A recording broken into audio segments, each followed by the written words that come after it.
আল্লাহ রাব্বুল আলামিন বলেন, কুল ইন্না সালাতি ওয়া নুসুকি ওয়া মাহইয়ায়া ওয়া মামাতি লিল্লাহি রাব্বিল আলামিন। আল্লাহ রাব্বুল আলামিন বলেন, ও নবী আপনি বলে দেন, আমার নামাজ, আমার কুরবানি, আমার জীবন, আমার মরণ সবটুকু সেই আল্লাহর জন্য, যে আল্লাহ লিল্লাহি রাব্বিল আলামিন, যে আল্লাহ সমস্ত আসমান এবং জমিনের মালিক, সমস্ত জগৎ সমূহের মালিক। সে আল্লাহর জন্য আমাদের জীবন, সে আল্লাহর জন্য আমাদের মরণ, সে আল্লাহর জন্য আমাদের নামাজ, সে আল্লাহর জন্য আমাদের কুরবানি, সে আল্লাহর জন্য আমাদের প্রশংসা।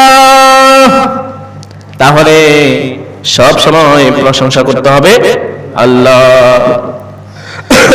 আল্লাহ রাব্বুল আলামিন বলেন, কাইফা তাকফুরুনা বিল্লাহি ওয়া কুনতুম আমওয়াতান ফাআহইয়াকুম সুম্মা ইউমীতুকুম সুম্মা ইলাইহি তুরজাউন।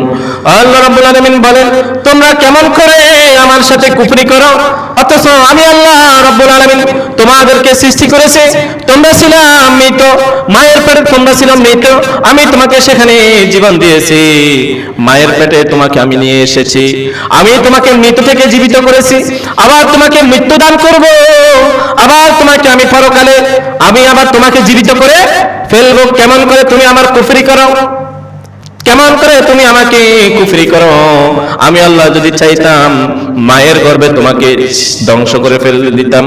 তুমি যখন ভূমিষ্ঠ হতেছ, সেই ভূমিষ্ঠ হওয়ার সাথে সাথে আমি চাইলে তোমাকে মেরে ফেলতাম। কত মা সন্তান ভূমিষ্ঠ করতে গিয়ে মাও মারা যায়, সন্তানও মারা যায়, কিন্তু আমি আল্লাহ চাইলে তোমাকে সেই মায়ের গর্ভে তোমাকে মরণ দিয়ে ফেলতাম, অথবা মায়ের মৃত্যু, মায়ের গর্ভ থেকে ভূমিষ্ঠ হওয়ার সাথে সাথে আমি তোমাকে আমি কষ্ট দিয়ে তোমাকে মেরে ফেলতে পারতাম।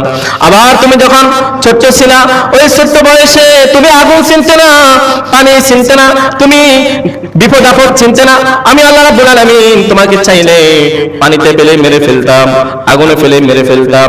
আবার আমি চাইলে তুমি তখন তোমার নিরাপত্তার জন্য তোমার সেই তখন জ্ঞান হয় নাই, আমি আল্লাহ চাইলে তোমাকে তখন নিরাপত্তাহীন ভাবে তোমাকে আমি মেরে ফেলতে পারতাম। কিন্তু আমি তোমাকে মারি নাই, আমি তোমাকে যুবক বয়সে উপনীত করেছি, যুবক থেকে তোমাকে আমি আল্লাহ রাব্বুল আলামিন তোমাকে বৃদ্ধ বয়স পর্যন্ত দুনিয়ার জমিনে আমি তোমাকে হায়াত দান করেছি। এই জীবনে তুমি আমার কেন প্রশংসা করো না? কেন আমার সাথে কুফরি করো? কেন তুমি আমার ইবাদত বন্দী করো? কেন তুমি রবকে চিনতে চাও না? তোমাকে যে তোমার আল্লাহ সৃষ্টি করেছে সেই রবকে কেন চিনতে চাও না? তুমি কোন রবের পিছনে সময় নষ্ট করতেছো?